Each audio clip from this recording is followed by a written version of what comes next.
So the newest updates on the now a decade-long gender wars has recently dropped, and it is called the T app.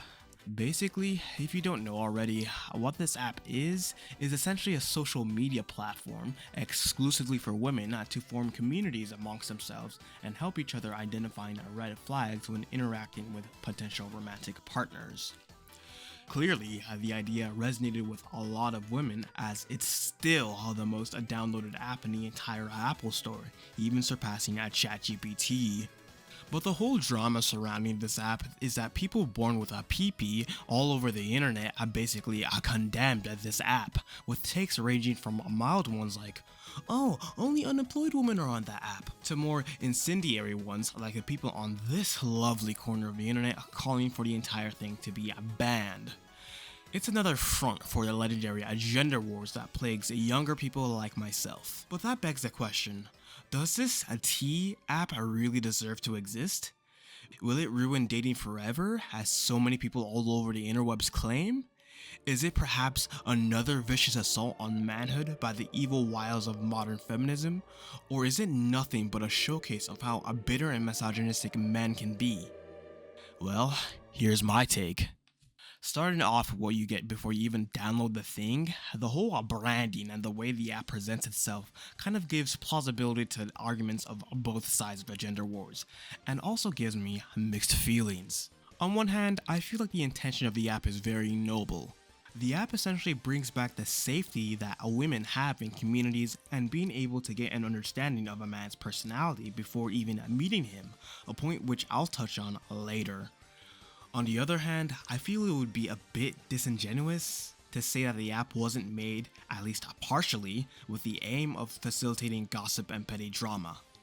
Think about its name.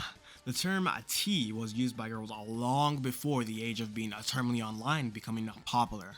I know this because I had a female friend back in the day who always asked the other girls in our little friend group to spill the tea, or in layman's terms, share any juicy gossip or drama they might have. The one strong feature that women seem to appreciate in this app is that it's a form of a return to the past, at least partially. In the vast territory that is the online dating cyberspace, this essentially brings back a vetting process. Historically, before platforms like Tinder or Hinge or any app geared towards dating existed, most people met potential partners through the communities they were in. Stuff like religious organizations, classes, clubs, what have you.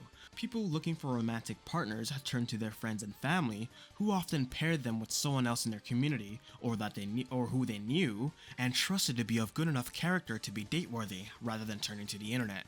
Potential partners often first encountered each other through a string of mutual friendships of people that advocated for them to get together and essentially marketed each of their positive traits, which in turn brought them together in the same venue, which then leads to them meeting each other and entering the talking phase. But the thing about this vetting process is that in the past, vetting for each of the candidates for a romance was mutual. In the case of this app, it's not.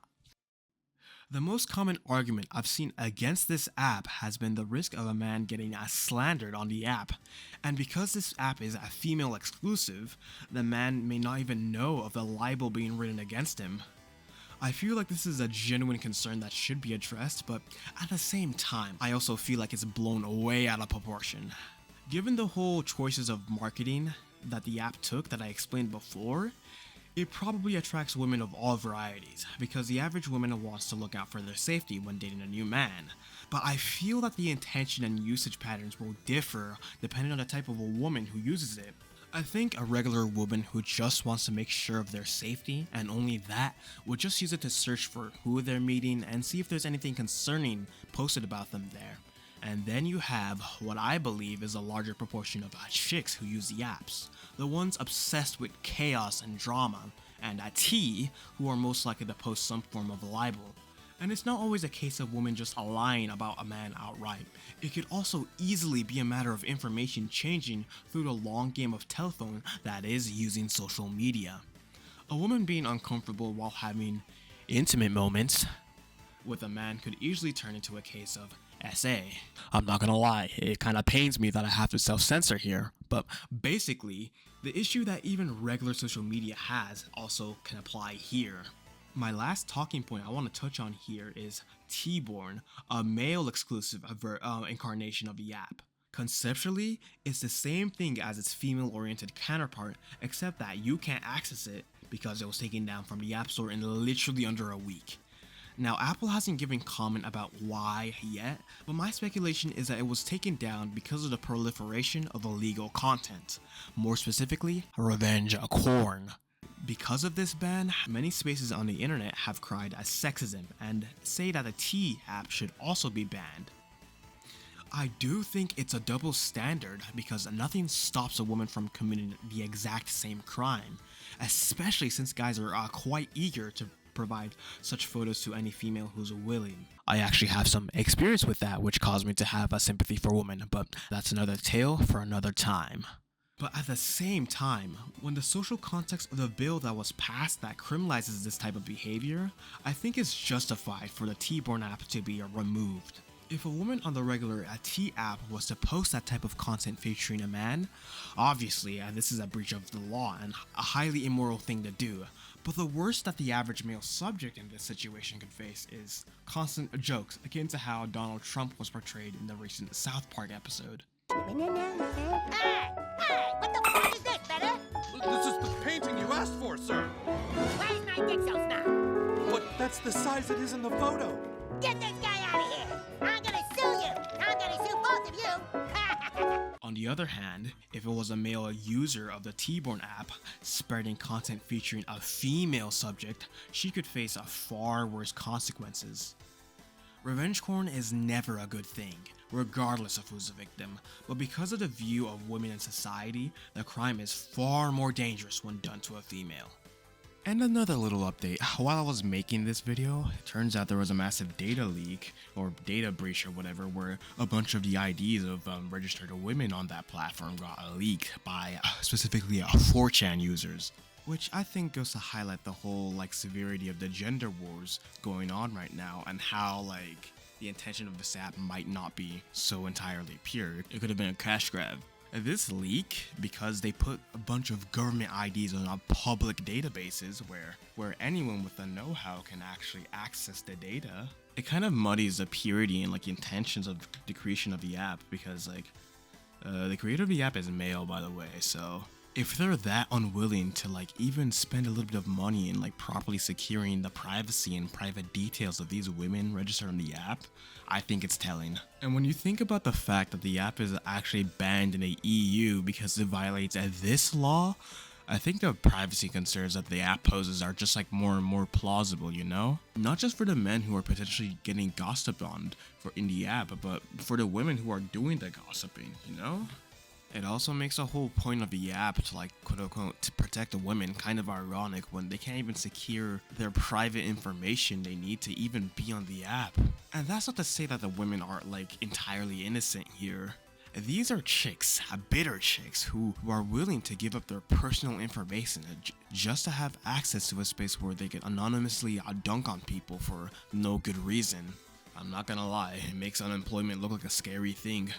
But at the end of the day, this is all just me though, so you could argue that I'm a bit biased because I'm born with a wee-wee, which I don't think I'm biased, but okay.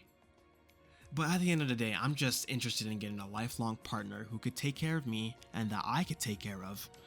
I'm not interested in the idea of just getting a girlfriend for the sake of social status. I'm more interested in finding the type of woman who just jives with me, who just clicks, you know? And I saw this comment, and I saw this in a comment section somewhere, but it was some guy saying that if there was nothing wrong with you as a male, you should have nothing to worry about when it comes to this app, which might be the basis of my kind of neutral, grounded, non-stancy takes, but how about this? I'm low-key interested in getting more and differing perspectives that isn't just regurgitated gender wars nonsense, so if you have one of those, drop a comment down below. And so yeah, if you enjoyed my shitty little commentary or agree with any of the points I've made, leave a like, maybe subscribed. Yeah, I don't know. I'm out of here. Deuces.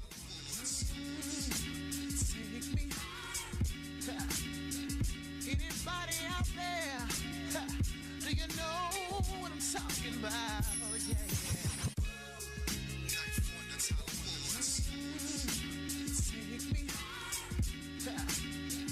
Anybody out there? Do you know what I'm talking about? Yeah, yeah. Can I sing my song? Yeah, yeah, yeah, yeah, yeah.